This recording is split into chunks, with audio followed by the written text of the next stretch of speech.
മത്തായി എഴുതിയ സുവിശേഷം 21 അധ്യായം അതിൻ്റെ 23 വാക്യം മുതലാണ് നമ്മൾ ഇന്ന് ധ്യാനിക്കുന്നത്.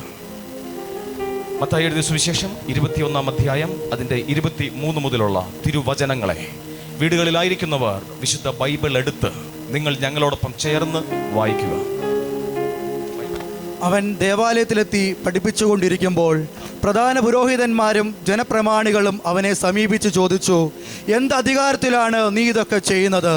നിനക്ക് ഈ അധികാരം നൽകിയത് ആരാണ്? ആമേൻ. ഇവിടെ നോക്കുക, യേശുക്രിസ്തു രാവിലെ ചർച്ചിലെത്തുവാണ്. അപ്പോൾ നോക്കിയപ്പോൾ ഒരു കൂട്ടം ജനങ്ങൾ യേശുക്രിസ്തുവിനെ കാത്ത് ഇരിക്കുകയാണ്. ഇന്ന് ഒരു കൂട്ടം ജനങ്ങൾ കർത്താവായ യേശുവിനെ ആരാധിക്കാൻ നമ്മൾ ഇരിക്കുന്നത് പോലെ, നിന്റെ വീട്ടിൽ നിന്റെ കുടുംബം ഇരിക്കുന്ന പോലെ ഓരോ ദേശത്തോരോ പ്രെയർ ടീമിൽ ഒരു കൂട്ടം ജനങ്ങൾ കർത്താവായ യേശുവിനെ ആരാധിക്കാൻ ഇരിക്കുന്നത് പോലെ, അന്ന് ഹോളി വീക്കിൽ പെസഹാക്ക് ആചരിക്കാൻ വേണ്ടി വന്നവർ ദേവാലയത്തിൽ അവരിയ്ക്കുക. അവർ എന്തോ പ്രതീക്ഷയോടെയാണ് ഇരിക്കുന്നത്. പ്രതീക്ഷയോടെ ഇരുന്നവന്റെ ജീവിതത്തിൽ രാവിലെ തന്നെ കർത്താവ് ഇറങ്ങി വരികയാണ്. നീ നിന്റെ വീട്ടിൽ പ്രതീക്ഷയോടെയാണ് ഇരിക്കുന്നതെങ്കിൽ നിന്റെ മുൻപിൽ കർത്താവ് ഇറങ്ങി വന്നിരിക്കും. പ്രതീക്ഷയോടെ കാത്തിരുന്ന ജനത്തിന്റെ മേൽ തന്റെ ശബ്ദമായി അവൻ ഇറങ്ങി വന്നിരിക്കും. തന്റെ സാന്നിധ്യം അവൻ ഇറങ്ങി വന്നിരിക്കും. അവൻ ഇരുന്ന സ്ഥലത്ത് സ്തോത്രം വിശ്വാസികളുടെ ഒരു കൂട്ടമുണ്ടായിരുന്നു. ആമേൻ, സ്തോത്രം. ഒന്നുകൂടെ ഒന്ന് വായിച്ചു നോക്കിയേ. അവൻ ദേവാലയത്തിലെത്തി പഠിപ്പിച്ചുകൊണ്ടിരിക്കുമ്പോൾ പ്രധാന പുരോഹിതന്മാരും ജനപ്രമാണികളും അവനെ സമീപിച്ച് ചോദിച്ചു, എന്ത് അധികാരത്തിലാണ് നീ ഇതൊക്കെ ചെയ്യുന്നത്? യേശുക്രിസ്തു ജനങ്ങളെ പഠിപ്പിക്കുക. യേശുക്രിസ്തു പഠിപ്പിക്കുന്നത് ദൈവരാജ്യത്തെക്കുറിച്ചാണ്. ദൈവരാജ്യത്തെക്കുറിച്ചുള്ള ശക്തമായ കാര്യങ്ങൾ പഠിപ്പിച്ചുകൊണ്ടിരിക്കുമ്പോൾ പ്രധാന പുരോഹിതന്മാർ, ജനപ്രതിനിധികൾ അടുത്ത് വന്നതാരാ? അവനെ സമീപിച്ച് ചോദിച്ചു. എങ്ങനെ യേശുവിന്റെ അടുക്കലേക്ക് എത്തി? എന്നിട്ട് ഒരു ചോദ്യം ചോദിച്ചു. എന്താ ചോദ്യം? എന്ത് അധികാരത്തിലാണ് നീ ഇതൊക്കെ ചെയ്യുന്നത്? നീ ജെറുസലേം സിനഹദോസിന്റെ അല്ലെങ്കിൽ സൻഹദ്രീം സംഘത്തിന്റെ എന്തെങ്കിലും അനുമതി നിനക്ക് കിട്ടിയോ ഈ ചർച്ചിൽ വന്നിരിക്കുന്നവരോട് പ്രാർത്ഥിക്കാൻ, അല്ല അവരെ പഠിപ്പിക്കാൻ? സൻഹദ്രീം സംഘം എന്തെങ്കിലും നിനക്ക് പെർമിഷൻ തന്നോ? അപ്പോൾ നിനക്ക് ആരാ അധികാരം തന്നത്? എന്ത് അധികാരമാണ് എന്നൊരു ചോദ്യമാണ്. ഇവിടെ ദൈവപിതാവിന് ബലിയർപ്പിക്കാൻ വേണ്ടി വന്ന, മോശയുടെ നിയമമനുസരിച്ച് ജീവിക്കാൻ വേണ്ടി വന്നവരെ എങ്ങനെ ട്രീറ്റ്മെന്റ് ചെയ്യണമെന്ന് ഞങ്ങൾക്കറിയാം. നിനക്കെന്ത് അധികാരമാണ്? നിനക്ക് ആരാ അധികാരം തന്നത് എന്നുള്ള ഒരവസ്ഥയാണ്. അതായത് ഒരു വലിയ ജനക്കൂട്ടത്തിന്റെ മുമ്പിൽ ദൈവം വന്ന് സ്വർഗരാജ്യത്തെക്കുറിച്ച് പഠിപ്പിക്കുമ്പോൾ ജനത്തിന്റെ മുൻപിലിട്ട് ഈ കർത്താവായ യേശുവിനെ അപമാനിക്കുക എന്ന ഉദ്ദേശമായിരുന്നു ഇപ്പോൾ അവർക്ക് ഉണ്ടായിരുന്നത്. സ്തോത്രം. ഇപ്പോൾ അവരുടെ ഉദ്ദേശ ശുദ്ധി എന്ന് പറഞ്ഞു കഴിഞ്ഞാൽ ജനക്കൂട്ടത്തിന്റെ മധ്യത്തിൽ നിർത്തി യേശുവിനെ അപമാനിക്കുകയാണ്. നിനക്കിത് ആരാ അധികാരം തന്നത് ഈ ചർച്ചിനകത്ത് കയറി ഇങ്ങനെ പഠിപ്പിക്കാൻ? ഇതാണ് ആ ചോദ്യം. മനസ്സിലാവുന്നുണ്ടോ? അപ്പോൾ യേശു എന്താ പറയുന്നത്? യേശു പറഞ്ഞു, ഞാൻ നിങ്ങളോടൊന്ന് ചോദിക്കട്ടെ, നിങ്ങൾ എന്നോട് ഉത്തരം പറഞ്ഞാൽ എന്ത് അധികാരത്തിലാണ് ഞാൻ ഇവയൊക്കെ ചെയ്യുന്നതെന്ന് നിങ്ങളോട് പറയാം. അപ്പോൾ അവിടെ യേശുക്രിസ്തു ഇങ്ങനെ അയ്യോ അയ്യോ അയ്യോ ഈ പരിപാടിയൊന്നുമില്ല. അവിടെ ഒരു ക്രോസ് വിസ്താരമാണ് നടക്കുന്നത്. ദൈവരാജ്യത്തെക്കുറിച്ച് കർത്താവായ യേശുക്രിസ്തു ഈ ഭൂമിയിൽ ആയിരിക്കുന്ന ടൈം ഇനി വളരെ കുറച്ചേ ഉള്ളൂ എന്ന് കർത്താവിന് വ്യക്തമായിട്ട് അറിയാം. ആയതുകൊണ്ട് തൻ്റെ മുമ്പിൽ ദൈവപിതാവ് അയച്ചു തന്ന ജനത്തിന് സത്യസന്ധമായ ശക്തമായ കാര്യങ്ങൾ പറഞ്ഞു കൊടുക്കേണ്ടത് ഒരു ദൈവത്തിൻ്റെ ഉത്തരവാദിത്തമാണ്. ഒരു കർത്താവായ ദൈവത്തിൻ്റെ ഉത്തരവാദിത്തമാണ്. സ്തോത്രം. അതുകൊണ്ട് ആ എന്ത് അധികാരമാണ് എന്ന് പറയുമ്പോൾ അധികാരം കാണിച്ചു കൊടുക്കാതെ ഒരു ക്രോസ് നടത്തുക, ഒരു കേസ് വിസ്താരം നടത്തും പോലെ ക്രോസ് നടത്തുവാണ്. ചോദ്യം ഇതാണ്, എന്താണ് യേശുക്രിസ്തു ചോദിച്ചത്? ഞാൻ നിങ്ങളോടൊന്ന് ചോദിക്കട്ടെ, നിങ്ങൾ എന്നോട് ഉത്തരം പറഞ്ഞാൽ എന്ത് അധികാരത്തിലാണ് ഞാൻ ഇവയൊക്കെ ചെയ്യുന്നതെന്ന് നിങ്ങളോട് പറയാം. യോഹന്നാന്റെ ജ്ഞാനസ്നാനം എവിടെ നിന്നായിരുന്നു? സ്വർഗത്തിൽ നിന്നോ മനുഷ്യരിൽ നിന്നോ? നിങ്ങൾ ഇവിടെ ശ്രദ്ധിക്കേണ്ട ഒരു കാര്യമുണ്ട്. ജനക്കൂട്ടത്തിലാണ്, ദേവാലയത്തിലാണ് യേശുക്രിസ്തു നിൽക്കുന്നത്. ജനക്കൂട്ടത്തിന്റെ മധ്യത്തിലാണ് യേശു നിൽക്കുന്നത്, ദേവാലയത്തിലാണ്. അപ്പോൾ ഇവിടെ വന്ന് എന്തെങ്കിലും യേശുക്രിസ്തു പഠിപ്പിക്കുമ്പോൾ, അഥവാ ഈ ഫരിസേയർ കരുതി, അല്ലെങ്കിൽ ഈ ജനപ്രതിനിധികൾ കരുതി യേശു ഉത്തരം പറയുന്നത് എന്തായിരിക്കുമെന്നറിയാമോ? ഒന്നുകിൽ ഇവൻ ഈ ദേവാലയത്തിനെതിരെ സംസാരിക്കും, അല്ലെങ്കിൽ മോശയ്ക്കെതിരെ സംസാരിക്കും, അല്ലെങ്കിൽ ന്യായപ്രമാണത്തിനെതിരെയോ അല്ലെങ്കിൽ മറ്റെന്തെങ്കിലും കാര്യത്തിൽ സംസാരിക്കും, നിയമഗ്രന്ഥവുമായി ബന്ധപ്പെട്ട്, മോശയുടെ നിയമവുമായി ബന്ധപ്പെട്ട് എന്തെങ്കിലും അതിനെതിരെ യേശു സംസാരിക്കും എന്ന് പ്രതീക്ഷിച്ചിട്ടാണ് നിനക്ക് എന്തധികാരമാണ് ഉള്ളത് എന്ന് ചോദിച്ചത്. അപ്പോൾ ഇങ്ങനെയുള്ള ഉത്തരമാണ് യേശു കൊടുക്കുന്നതെങ്കിൽ ഇത്രയും സമയം യേശുക്രിസ്തു പഠിപ്പിച്ചുകൊണ്ടിരുന്ന ജനത്തിന്റെ അകത്ത് എന്തായി മാറി? ദൈവദൂഷണം കൊടുത്തു. അപ്പോൾ ആ ജനത്തിന്റെ മുമ്പിൽ നിർത്തി പറയും, കണ്ടോ, നീ മോശയുടെ നിയമം പാലിക്കുന്നില്ലല്ലോ, നീ ദേവാലയത്തിനെതിരെ സംസാരിക്കുകയല്ലേ. അപ്പോൾ ജനക്കൂട്ടത്തോട് ചോദിക്കും, നിങ്ങൾ ബോധമില്ലാത്തവന്മാരാണോ? ഈ ദേവാലയത്തെയും ദൈവിക സംവിധാനങ്ങളെയും എതിർക്കുന്ന ഇവന്റെ വാക്ക് കേൾക്കാൻ ഇരിക്കുന്നത് എന്തിനാണ് എന്ന് പറഞ്ഞ് ജനങ്ങളെ യേശുവിൽ നിന്ന് അകറ്റുക, അതാണ് ഉദ്ദേശം. പക്ഷേ യേശുക്രിസ്തു തിരിച്ചടിച്ചത് എങ്ങനെയാണ്? ജനത്തെ നഷ്ടമാകരുത്, ജനക്കൂട്ടം നഷ്ടമാകരുത്, എന്നാൽ സുവിശേഷത്തെ എതിർക്കാൻ വന്നവൻ ഇനി വാ തുറക്കുകയും ചെയ്യരുത്. അതുകൊണ്ടാണ് രണ്ടാമത് ക്രോസ് ചോദ്യം നടത്തിയത്. ഞാൻ നിന്നോടൊരു ചോദ്യം ചോദിക്കാം, എന്ത് അധികാരമാണ് എന്ന് അപ്പോൾ ഞാൻ പറയാം, നീ എനിക്ക് ഉത്തരം താ. യോഹന്നാന്റെ സ്നാനം എവിടെ നിന്നാ? മനുഷ്യനിൽ നിന്നോ സ്വർഗത്തിൽ നിന്നോ? ഇപ്പൊ ജനക്കൂട്ടം യോഹന്നാനെ കാണുന്ന ഒരു രീതിയുണ്ട്, യോഹന്നാനെ ഫരിസേയന്മാരും ജനപ്രതിനിധികളും കാണുന്ന ഒരു രീതിയുണ്ട്.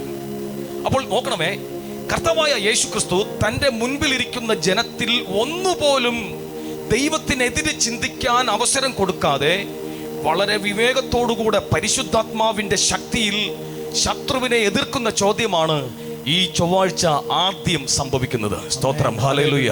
നീ ഇന്ന് വേർപാടെടുത്ത് നിൽക്കുമ്പോൾ, വിശുദ്ധിയോടെ നിൽക്കുമ്പോൾ, നിന്റെ ഫ്രണ്ടിൽ ഈ ഒരു ഭൂതം വന്നാൽ നീ എങ്ങനെയാണ് ഇടപെടേണ്ടത്? ഇത് കർത്താവ് പഠിപ്പിച്ചു തരിക. ഉടനെ ഇവരെന്ത് ചെയ്തു? ഇവരങ്ങോട്ട് മാറി നിന്ന് കൂടി നിന്നു. അവർ കൂടി നിന്ന് ആലോചിച്ചു, ജനങ്ങളിൽ നിന്നെന്ന് പറഞ്ഞാൽ ഈ ഇരിക്കുന്ന ജനങ്ങൾ നമുക്കെതിരെയാകും, നമ്മൾ വന്നത് വെറുതെയാകും. ഇനി സ്വർഗത്തിൽ നിന്നെന്ന് പറഞ്ഞാലോ നമ്മൾ യോഹന്നാനെ അംഗീകരിക്കുന്നുണ്ടോ? ഇല്ല. മനസ്സിലാവുന്നുണ്ടോ? ഒരു കുബുദ്ധി മനസ്സിലാവുന്നുണ്ടോ? ദേവാലയത്തിൽ പഠിപ്പിച്ചുകൊണ്ടിരുന്ന യേശുവിൽ നിന്ന് ജനത്തെ അകറ്റുക. അപ്പോൾ ആ വചനം വായിച്ചു നോക്കിയേ, ഭാഗം വായിച്ചു നോക്കിയേ. അവർ പരസ്പരം ആലോചിച്ചു, സ്വർഗത്തിൽ നിന്ന് എന്ന് നാം പറഞ്ഞാൽ പിന്നെ എന്തുകൊണ്ട് നിങ്ങൾ അവനെ വിശ്വസിച്ചില്ല എന്ന് അവൻ ചോദിക്കും. യേശു ചോദിക്കും, എന്നാ പിന്നെ എന്തുകൊണ്ടാണ് നീ വിശ്വസിക്കാത്ത യോഹന്നാനെ? കാരണം യോഹന്നാൻ വന്ന് പ്രവചിച്ച, യോഹന്നാൻ വന്ന് ചെയ്ത പല സംഭവങ്ങളും എൻ്റെ മുന്നോടിയാ. യോഹന്നാൻ പറഞ്ഞ എന്താ? എൻ്റെ പിന്നാലെ ഒരുവൻ വരുന്നുണ്ട്, അവന്റെ ചെരുപ്പിന്റെ വാറഴിക്കാൻ ഞാൻ യോഗ്യനല്ല, ഇതാ ലോകത്തിന്റെ പാപം നീക്കുന്ന ദൈവത്തിന്റെ കുഞ്ഞാട്. ഇങ്ങനെ യോഹന്നാനിലൂടെ വന്നത് ഒന്നും നീ സ്വീകരിച്ചില്ല എന്ന് യേശു തിരിച്ചു പറയും. സ്വർഗത്തിൽ നിന്നെന്ന് പറഞ്ഞാൽ മനസ്സിലാവുന്നുണ്ടോ? ഇനി ജനങ്ങളിൽ നിന്ന് പറഞ്ഞാലോ? മനുഷ്യരിൽ നിന്ന് എന്ന് പറഞ്ഞാലോ നാം ജനക്കൂട്ടത്തെ ഭയപ്പെടുന്നു, എന്തെന്നാൽ എല്ലാവരും യോഹന്നാനെ ഒരു പ്രവാചകനായി പരിഗണിക്കുന്നു. കണ്ടോ? അപ്പോൾ അവിടെ യേശുവിനെതിരെ സംസാരിക്കാൻ വന്നവന്റെ വായെ അടയ്ക്കുന്ന തരത്തിലുള്ള സംഭവമാണ് കർത്താവ് കൊടുത്തത്. സ്തോത്രം. ശ്രദ്ധിക്കണം, വളരെ ശ്രദ്ധിക്കേണ്ട ഒരു കാര്യം എന്താണ്? സുവിശേഷ വിരോധിക്കെതിരെ നമ്മൾ നിൽക്കുമ്പോഴും സുവിശേഷത്തിന് വേണ്ടി നിൽക്കുന്നവരെ കളയാതെ ദൈവം അവിടെ സംരക്ഷിക്കുവാണ്. ഒരു ദൈവിക സംവിധാനത്തെയും ഒരു പോറൽ പോലും വരാതെ കർത്താവായ ദൈവം ശക്തമായി അവിടെ നിന്ന് സംസാരിക്കുന്നത് നമുക്ക് കാണാൻ പറ്റും. ഇവിടെ നോക്കേണ്ടത്, സുവിശേഷ വിരോധി മൗനമായി തിരിച്ചുപോയി. സ്തോത്രം. ഫസ്റ്റ് സംഭവം കഴിഞ്ഞു, അവർ മടങ്ങിപ്പോയി. ഇനി രണ്ടാമത് അവരങ്ങ് മടങ്ങിയപ്പോൾ എന്താണ്?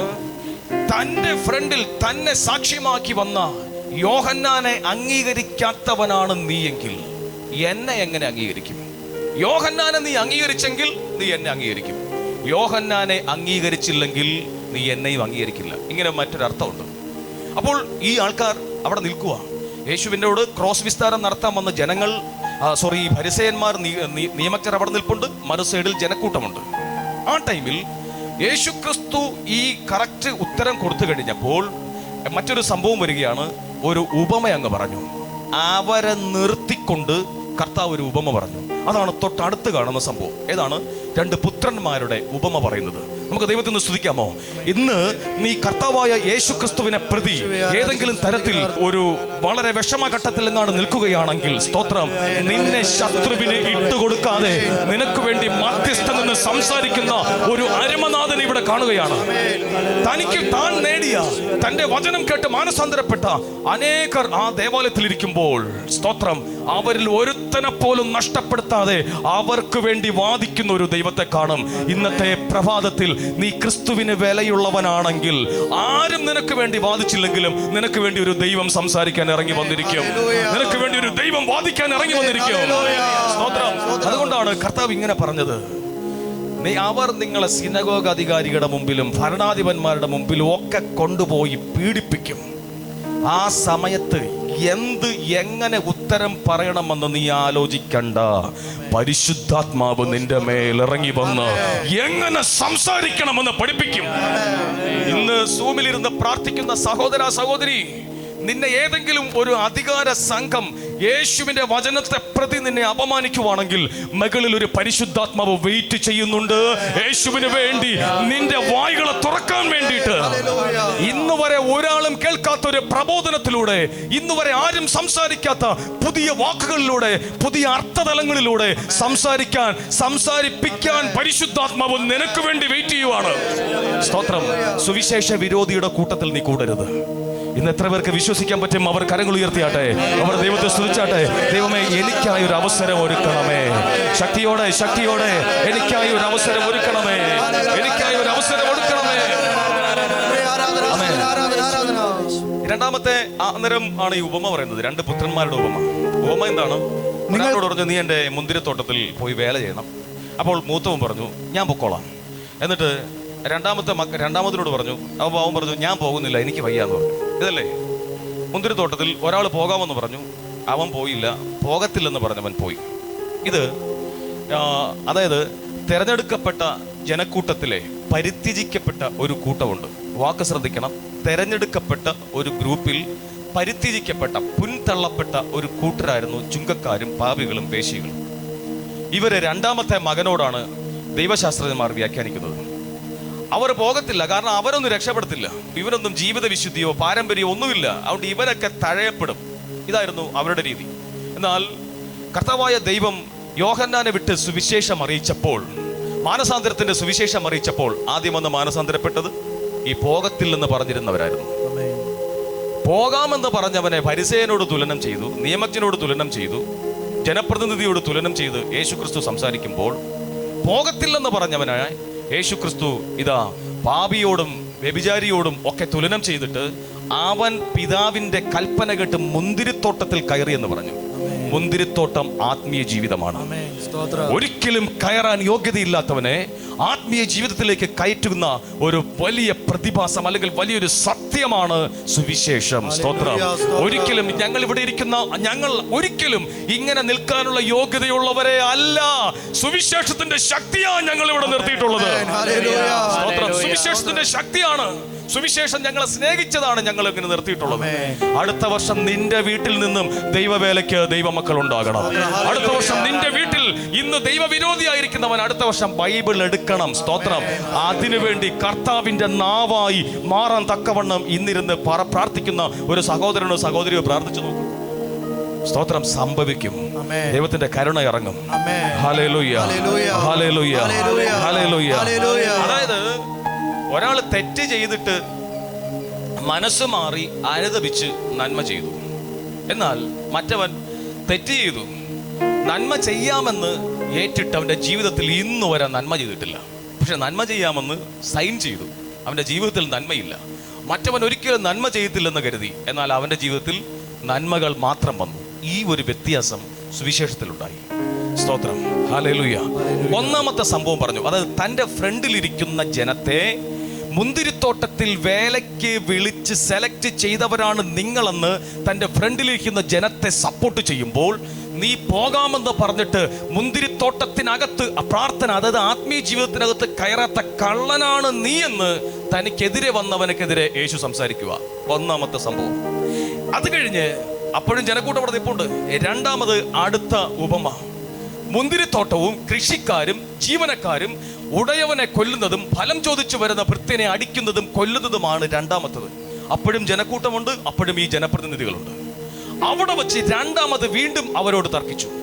അവസാനം ആ വചനത്തിന്റെ താഴോട്ട് നോക്കിക്കഴിഞ്ഞാൽ കർത്താവ് പറയും, ഇതാ മുന്തിരിത്തോട്ടം നിന്നിൽ നിന്ന് പറിച്ചെടുത്ത് ഫലം തരുന്ന ജനത്തിന് കൊടുക്കും.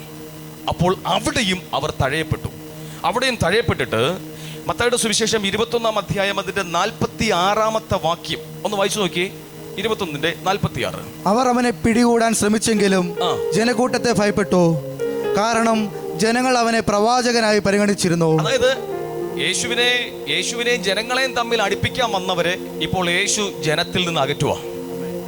സുവിശേഷത്തിന് അകത്ത് നിൽക്കുന്നവനെ സപ്പോർട്ട് ചെയ്യുന്നു, സുവിശേഷത്തിന് പുറത്തു നിൽക്കുന്നവനോട് പറഞ്ഞു, നീ ഇനിയും മുന്തിരിത്തോട്ടത്തിനകത്ത് കയറി വേല ചെയ്തില്ലെങ്കിൽ നിന്റെ മുന്തിരിത്തോട്ടം എടുത്ത് എൻ്റെ ഫ്രണ്ടിൽ ഫലം തരുന്നവരുണ്ട്, അവർക്ക് കൊടുക്കും. അപ്പോൾ അവർ പറഞ്ഞു, അന്നേരം ഇവർക്ക് ദേഷ്യമായി, ഭയങ്കരമായ ദേഷ്യമായി യേശുവിനോട്, ഭയങ്കരമായ ദേഷ്യം. അപ്പോൾ യേശുവിനെ ഉപദ്രവിക്കുക എന്ന തരത്തിൽ അവിടെ എത്തി. ഈ ചൊവ്വാഴ്ച രാവിലെ വചനം പറഞ്ഞതിനെ പ്രതി യേശുവിനെ ഉപദ്രവിക്കുക എന്ന അവസ്ഥ എത്തി. അന്നേരം എന്താ ബൈബിൾ എഴുതിയിട്ടുള്ളത്? എന്താ? ജനത്തെ ഭയപ്പെട്ടു. സുവിശേഷത്തെ ഒരു കാരണവശാലും നശിപ്പിക്കാൻ ആഗ്രഹിക്കാത്ത ഒരു ജനക്കൂട്ടം അവിടെയുണ്ടെങ്കിൽ സുവിശേഷ വിരോധി ഭയപ്പെട്ടിരിക്കും. ഉറപ്പാണ്. നീ ഒരുമിച്ച് തമ്പുരാനോട് ചേർന്ന് നിന്ന് സുവിശേഷ വേല ചെയ്യുകയാണെങ്കിൽ സുവിശേഷ വിരോധി ഭയപ്പെടുന്ന തരത്തിൽ സ്വർഗം നിന്നെ മാനിക്കും. ജനക്കൂട്ടത്തെ ഭയപ്പെടുക അധികാരികൾ. സ്തോത്രം.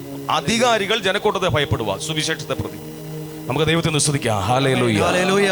Yes yes. സ്തുതി പോയിരട്ടെ. സ്തുതി പോയിരട്ടെ. സ്തുതി പോയിരട്ടെ. സ്തുതി പോയിരട്ടെ. സ്തുതി പോയിരട്ടെ. യേശുവിന്റെ നാമത്തിൽ പ്രാർത്ഥിക്കുന്നു. ഹല്ലേലൂയ. യേശുവേ ആരാധന.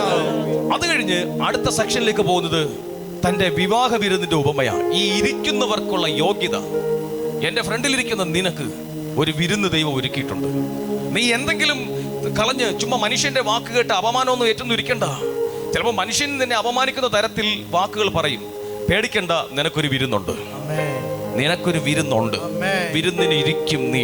ഇപ്പോൾ എൻ്റെ മുൻപിലിരുന്ന് വചനം കേട്ട്, ഇപ്പോൾ എൻ്റെ മുൻപിലിരുന്ന് ദൈവത്തിന്റെ പൊരുളുകൾ മനസ്സിലാക്കി, ദൈവരാജ്യത്തിന്റെ പൊരുളുകൾ മനസ്സിലാക്കി, ദൈവരാജ്യത്തിലെ സമാധാനം അനുഭവിക്കുന്ന നീ ഇന്ന് ഇവിടെ വെച്ച് അനുഭവിക്കുവാണെങ്കിൽ നീ വിവാഹ വിരുന്നിന് ഇരുന്നിരിക്കും. ഉറപ്പാണ്, ഇരിക്കും. ഇത് കർത്താവ് ഉറപ്പ് കൊടുത്തു. അന്നേരം അതിനകത്ത് മറ്റൊരു മനുഷ്യൻ വന്നു. വിവാഹ വിരുന്നെല്ലാം സെറ്റായി. ആ ടൈമിൽ വിവാഹ വിരുന്നിന് വന്നവരെ കാണാൻ വേണ്ടി രാജാവ് വന്നു.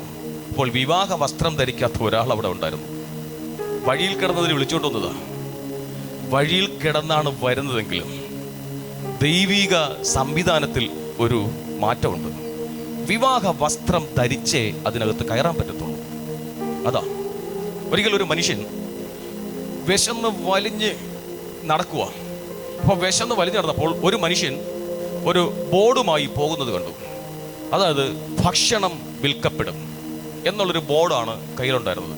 അപ്പോൾ ഈ മനുഷ്യൻ ഭക്ഷണം വിൽക്കപ്പെടും എന്ന് പറഞ്ഞ ബോർഡിന്റെ പുറകെ പോവുക. അപ്പോൾ കുറേ ദൂരം നടന്നപ്പോൾ ഒരു 2 കവല ഇങ്ങനെ പോകുന്നു. ആ കവലയിൽ കൊണ്ടുവന്ന് ഈ മനുഷ്യൻ ബോർഡ് സ്ഥാപിച്ചു. എന്നിട്ട് അതിലൊരു ആരോ മാർക്ക് ഉണ്ടായിരുന്നു. ആരോ മാർക്ക് താൻ വന്ന വഴിയിൽ നിന്ന് വീണ്ടും പുറകോട്ട് പോകണം. ഭക്ഷണം കൊടുക്കപ്പെടുമെന്ന് പറഞ്ഞ് അവിടെ നിന്നിട്ട് ഈ വിശന്ന് വലഞ്ഞവൻ ഈ ബോർഡിന്റെ പുറകെ പോയി ആ ഈ കവലയിലെത്തിയപ്പോൾ അതിന്റെ ആരോ മാർക്ക് വന്ന വഴിക്കായിരുന്നു. തിരിച്ചു കടന്നു. അവിടെ ചെന്ന ഭക്ഷണം കിട്ടുമോ? ഭക്ഷണം ആവശ്യം പോലെ കിട്ടും. പോയി നടന്നും ഏന്തി വലിഞ്ഞും അവിടെ ചെന്നപ്പോൾ ഫ്രണ്ടിൽ 2 പേര് നിപ്പുണ്ട്. അവിടെ ചെന്ന് കയറിക്കോ. അന്നേരം ഒരാളിങ്ങനെ കൈ നീട്ടി. ക്യാഷ് വേണ്ട, സൗജന്യമാണെന്നാണല്ലോ പറഞ്ഞത്.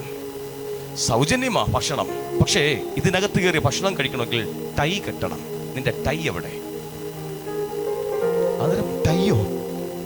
ഇതിനകത്തുള്ള ഭക്ഷണം വേണമെങ്കിൽ ടൈ കെട്ടണം. പോയി ടൈ വാങ്ങിയിട്ട് വാ. അതിന് ഞാൻ വന്നെടുത്ത് കടയോ ടൈയോ ഒന്നും കണ്ടില്ല. ഇത് മനസ്സിലായോ? അപ്പോൾ ഇത്രയും അങ്ങോട്ട് ഓടി, അവിടെ നിന്ന് തിരിച്ചിങ്ങോട്ട് ഓടിയപ്പോൾ ആ സദ്യ ഉണ്ണാൻ പറ്റാത്ത ചില വ്യക്തികളുണ്ട്. അങ്ങും ഇങ്ങും ഓടി നടക്കും, സദ്യ കിട്ടത്തില്ല. വിവാഹ വിരുന്ന് ആസ്വദിക്കണമെങ്കിൽ ഒരു വിവാഹ വസ്ത്രം വേണം. ചിലർ ഓടി നടക്കും, അങ്ങും ഇങ്ങും ഒക്കെ ഓടി നടക്കും. സമയമാകുമ്പോൾ നിന്നോട് ചോദിക്കും, എന്തിയേ എൻ്റെ ആത്മാവ്, എവിടെ ഞാൻ തന്ന വചനം? അത് ഇതുമായി ഒന്ന് ബന്ധപ്പെട്ട് നോക്കിയേ.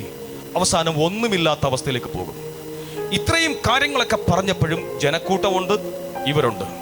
ഇവർ നിന്നിട്ട് ഇവർക്ക് ഈ ഫരിസേയന്മാർക്ക് മനസ്സിലായി, ഇവൻ ഞങ്ങൾക്കെതിരെയാ പറയുന്നത്. അവരെന്ത് ചെയ്തു? അവർ പോയിട്ട് മറ്റൊരു ഗ്രൂപ്പിനെ പറഞ്ഞു വിട്ടു. അതായത് 22:15 മുതൽ ഇങ്ങനെ വാക്കിൽ കൊടുക്കാമെന്ന് ആലോചന നടത്തി.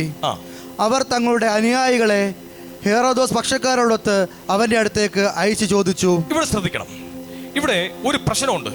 ആദ്യം ദേവാലയത്തിൽ ബന്ധപ്പെട്ട പ്രതിനിധികളാണ് യേശുവിന്റെ അടുക്കൽ വരുന്നത്. ദേവാലയവുമായി ബന്ധപ്പെട്ടവർ അവർ വരുന്നു, അവർ സംസാരിക്കുന്നു. യേശുവിനെ കൊടുക്കാൻ പറ്റുന്നില്ല. അങ്ങനെ ഫരിസേയർ തിരിച്ചുപോയി കൂടി ആലോചിച്ചു, ഇവനെ ഇവിടെ ഇട്ട് തന്നെ പിടിക്കണം. നമ്മുടെ നിയമം വെച്ച് പോയപ്പോൾ അവൻ നമുക്കെതിരെ കളിച്ചു. ഇനി നമുക്ക് ഉപയോഗിക്കേണ്ടത് മതമാർഗമല്ല, രാഷ്ട്രീയ മാർഗം ഉപയോഗിക്കണം. മറ്റത് മതമാർഗം ഉപയോഗിച്ചപ്പോൾ അവൻ നമ്മളെ തിരിച്ചടിച്ചെങ്കിൽ ഇനി മതമാർഗമല്ല വേണ്ടത്, ഇനി രാഷ്ട്രീയ മാർഗം, ഗവൺമെന്റിനെ തിരിപ്പിക്കണം. എന്നിട്ട് പോയി ഹെറോദേസ് പക്ഷക്കാർ രാഷ്ട്രീയ പ്രതിനിധി അല്ലെങ്കിൽ അവിടുത്തെ അധികാരിയുടെ കുറച്ച് ആൾക്കാരുമായി ഫരിസേയന്മാർ സംസാരിച്ചു. അപ്പോൾ ദേവാലയക്കാർ മാറി, ഇപ്പൊ ദേവാലയവും കമ്മിറ്റിയുമായി, ഏതാ ഭരണ സംവിധാനം കൂടെ ആയി. വന്നിട്ട് ഹെറോദസ് പക്ഷക്കാരുടെ അടുക്കൽ വന്നു. ഈ ഹെറോദസ് പക്ഷക്കാര് ഫരിസേയന്മാരെ പോലെ അല്ല ഇടപെട്ടത്. അതാണ് അവരുടെ രീതി. അവർ കുറച്ചുകൂടെ ബുദ്ധിമാന്മാരാണ്. അവർ വന്ന് സംസാരിക്കുന്ന ഒരു രീതിയുണ്ട്. മത്തായിയുടെ സുവിശേഷം 22:16 മുതൽ ഒന്ന് വായിച്ചു നോക്കാമോ? അവർ തങ്ങളുടെ അനുയായികളെ ഹെറോദോസ് പക്ഷക്കാരോടൊത്ത് അവന്റെ അടുത്ത് അയച്ചു ചോദിച്ചു, ഗുരു, നീ സത്യവാനാണെന്നും ആരുടെ മുഖം നോക്കാതെ നിർഭയനായി ദൈവത്തിന്റെ വഴി സത്യമായി പഠിപ്പിക്കുന്നുവെന്നും ഞങ്ങൾ അറിയുന്നു. ആദ്യം ദേവാലയത്തിൽ വന്നപ്പോൾ അവരെന്താണ് ചോദിച്ചത്? നിനക്കിത് ആരുടെ അധികാരം തന്നത്? ഫരിസേയന്മാർ ചോദിച്ചെന്താ? നിയമജ്ഞർ ചോദിച്ചെന്താ? നിനക്കിത് ആരാ അധികാരം തന്നത്? അടുത്ത സെക്ഷനെ വിട്ടപ്പോൾ ചോദ്യത്തിന്റെ മയം മാറി. ഗുരു, നീ സത്യവാനാണെന്നും ആരുടെയും മുഖം നോക്കാതെ സത്യസന്ധമായി സംസാരിക്കുന്നവനാണെന്നും ഞങ്ങൾ അറിയുന്നു. ഇത് സംസാരിച്ചത് ഹെറോദേസ് പക്ഷക്കാരാ, രാഷ്ട്രീയക്കാരാ. മനസ്സിലായോ? ആദ്യം മത നേതാക്കൾ വന്നിട്ട് നിനക്കിത് ആരുടെ അധികാരം തന്നത് എന്ന് ചോദിച്ചു. യേശു അതേ നാണയത്തിൽ തിരിച്ചടിച്ചു. ഇപ്പോൾ മടങ്ങി വന്ന് രാഷ്ട്രീയക്കാർ, ഗുരു, എന്ത് ഭവ്യതയാ? ഗുരു, നീ സത്യവാനാണെന്നും ആരുടെ മുഖം നോക്കാതെ നിർഭയനായി ദൈവത്തിന്റെ വഴി സത്യമായി പഠിപ്പിക്കുന്നുവെന്നും ഞങ്ങൾ അറിയുന്നു. അതുകൊണ്ട് ഞങ്ങളോട് പറയുക, നിനക്ക് എന്തു തോന്നുന്നു? സീസറിന് നികുതി കൊടുക്കുന്നത് നിയമാനുസൃതമാണോ അല്ലയോ? അതാണ് ചോദ്യം. ഗുരു, അവിടെ യാതൊരു ഇതുമായിട്ട് ബന്ധമില്ല. സീസറിന് നികുതി കൊടുക്കുന്നത് നല്ലതാണോ അല്ലയോ ഗുരു? അപ്പോൾ അടുത്ത യേശു പറയുന്നത് എന്താണ്? അവരുടെ ദുഷ്ടത മനസ്സിലാക്കിക്കൊണ്ട് യേശു പറഞ്ഞു, അപ്പൊ തന്റെ ഫ്രണ്ടിൽ വന്ന് തന്നോട് സംസാരിക്കുന്നവന്റെ ഹാർട്ട് ദുഷ്ടമാണ്. യേശുവിനോട് സംസാരിക്കാം, പക്ഷെ യേശുവിന്റെ ഹാർട്ട് നോക്കും. നീ പ്രാർത്ഥിക്കുന്നുണ്ട്, യേശുവിന്റെ ഹാർട്ട് നോക്കും. നീ വേർപാടെടുക്കുന്നുണ്ട്, യേശുവിന്റെ ഹാർട്ട് നോക്കും. വെറുപ്പും വിരോധവും വച്ചിട്ടാണ് നീ പ്രാർത്ഥിക്കുന്നതെങ്കിൽ നിന്നെ വിളിക്കും ഇവരെ കൂട്ട് ദുഷ്ടതൻ. നമ്മൾ സംസാരം, ഓ സ്വർഗസ്ഥനായ പിതാവേ, ദൈവമേ, ഭയങ്കര ഒലിപ്പീര് സംസാരമാ. പക്ഷെ യേശുവിന്റെ ഹാർട്ട് നോക്കുമ്പോൾ ദുഷ്ടതയാണെങ്കിൽ താൻ സംസാരിക്കുന്നത് വേറെ ലെവലാ. അപ്പോൾ ഇവിടെ യേശു സംസാരിക്കുമ്പോൾ ഇവിടെ പ്രധാനപ്പെട്ട 2 കെണി ഒരുങ്ങിയിരിക്കുക. ഞാൻ ഇതുകൂടെ കഴിഞ്ഞ് ഞാൻ നിങ്ങളത് വിടാം. പ്രധാനപ്പെട്ട 2 കെണിയാണ് ഒരുങ്ങിയിരിക്കുന്നത്. ഭയങ്കര ബ്രില്യൻ്റ് ആണ് ഇവരുടെ ചോദ്യം. പക്ഷെ അവിടെ കറക്റ്റ് രീതിയിൽ ഉത്തരം കൊടുത്തില്ലെങ്കിൽ ഈ നേടിയ ജനങ്ങളെ നഷ്ടമാക്കാൻ ഈ ഹെറോദോസ് പക്ഷക്കാർ മതി. അതായത് ഇപ്പോൾ തൻ്റെ ഫ്രണ്ടിലിരിക്കുന്ന ജനക്കൂട്ടം മോശയുടെ നിയമം അനുസരിച്ച് ദൈവത്തിൻ്റെ വിളിക്കപ്പെട്ടവരാണ്. ദൈവത്താൽ വിളിക്കപ്പെട്ടവർ ആരുടെയും അടിമകളല്ല. അവരുടെ സമ്പത്തും ഇവർ കൊടുക്കേണ്ട നികുതിയും എല്ലാം ദേവാലയത്തിനാണ്. അപ്പോൾ ദേവാലയത്തിന് നികുതി കൊടുത്തുകൊണ്ടിരുന്ന ജനക്കൂട്ടത്തിൽ നിന്ന് ആ നികുതിയെല്ലാം കൂടെ റോമൻസിന് കൊടുക്കണം എന്ന് വന്നു കഴിഞ്ഞാൽ റോമൻസിനെ സപ്പോർട്ട് ചെയ്യുന്ന തരത്തിലാകും. അതായത് മോശയുടെ നിയമത്തിനെതിരായി മാറും. അപ്പോൾ യേശു സംസാരിക്കുമ്പോൾ മനസ്സിലാവുന്നുണ്ടോ? അപ്പോൾ ഗവൺമെന്റിന് അനുകൂലമായി യേശുവിടെ തീരുമാനമെടുത്താൽ അവർ അത്രയും സമയം മനസ്സിലാക്കിയിരുന്നത് റോമക്കാരെ അടിച്ചമർത്താൻ വേണ്ടി വന്ന മിശിഹയാണ് ഞങ്ങളുടെ യേശു. അപ്പോൾ ഇപ്പോൾ റോമൻസിന് വേണ്ടി യേശു സംസാരിക്കുവാണ്, നികുതി കൊടുക്ക് എന്ന് സംസാരിക്കുവാണ്. അപ്പോൾ അങ്ങനെ വരുമ്പോൾ ഫരിസേയന്മാർ പറയും, കണ്ടോ ഇവരെല്ലാം കണ്ടോ, ഇവൻ റോമിന്റെ ആൾക്കാരാ, റോമിന് വേണ്ടി സംസാരിക്കുന്നുണ്ടോ എന്ന് പറഞ്ഞ് യേശുവിനെ അകറ്റും. അത് ഒന്നാമത്തെ കെണി. അപ്പോൾ അവരുടെ ചോദ്യത്തിന്റെ ഞാൻ പറഞ്ഞ മനസ്സിലാവുന്നുണ്ടോ? ഒന്നാമത്തെ കെണി അത്.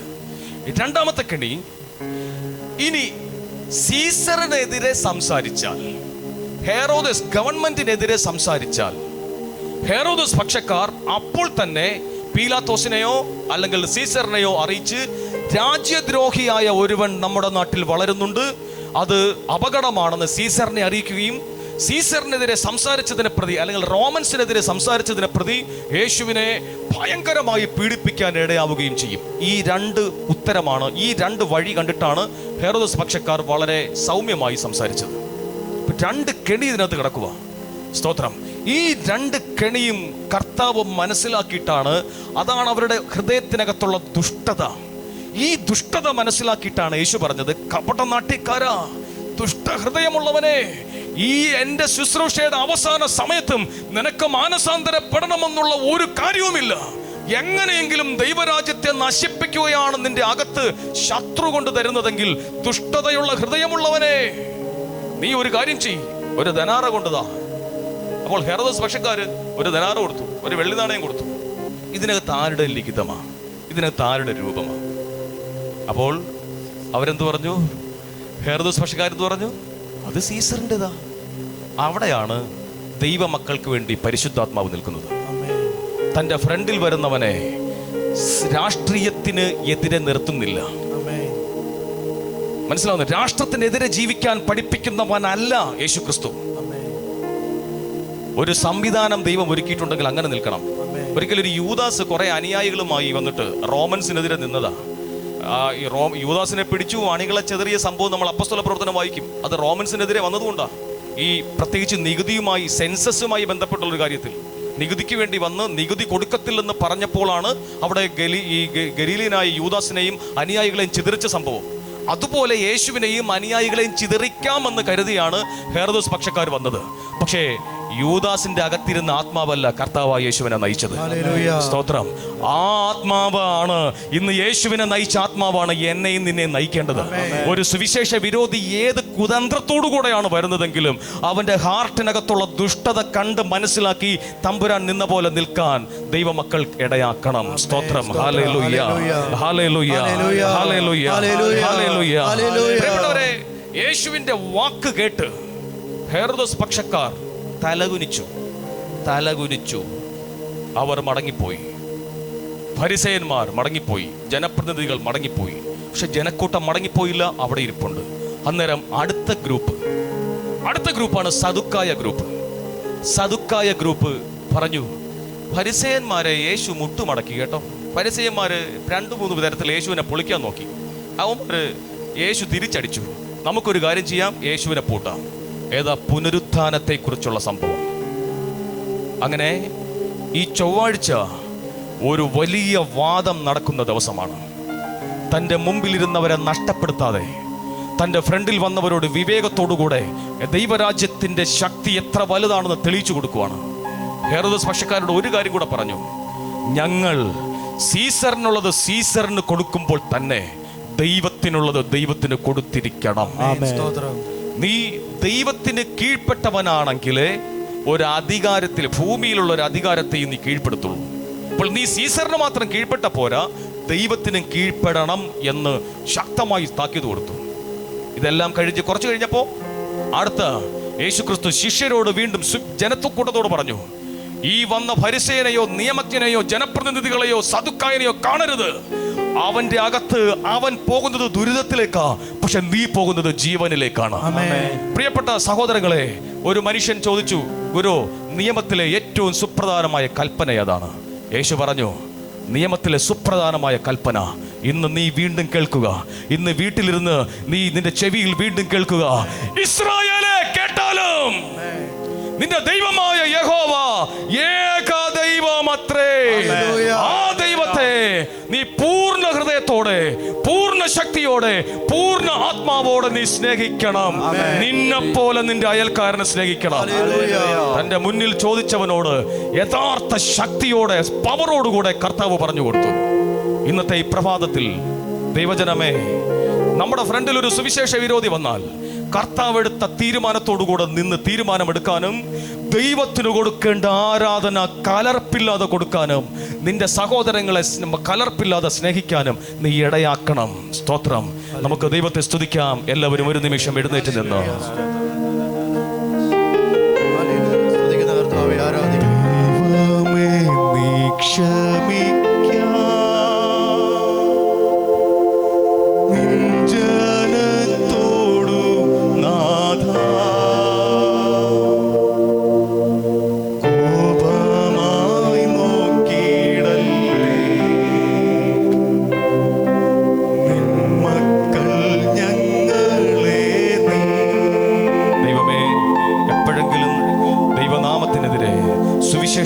എതിരെ ഞങ്ങൾ നിന്നിട്ടുണ്ടെങ്കിൽ ഞങ്ങളോട് ക്ഷമിക്കണമേ. എല്ലാ കരങ്ങളും ഉയർത്തി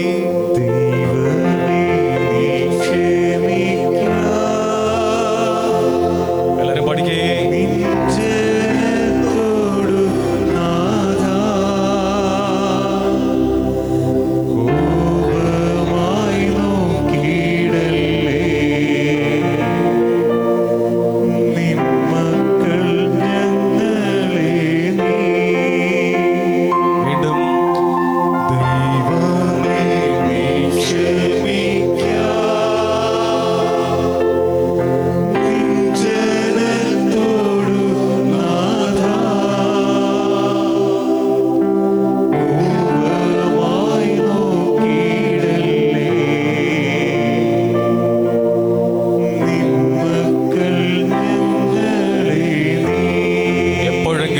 സുവിശേഷ വിരോധി നമ്മുടെ യേശുവിനെ അപമാനിക്കുന്ന തരത്തിൽ നമ്മളോട് എന്തെങ്കിലും ചോദ്യം ചോദിച്ചിട്ട് തല കുനിഞ്ഞാണ് നമ്മൾ നിന്നിട്ടുള്ളതെങ്കിൽ ഇവിടെ യേശുക്രിസ്തു നിന്ന് കാണിച്ചു തരുന്നത് നമ്മൾ കണ്ടതാണ്. ദൈവമേ, എനിക്കന്ന് സംസാരിക്കാൻ പറ്റിയില്ല, എന്നോട് ക്ഷമിക്കണമേ. കരങ്ങൾ ഉയർത്തി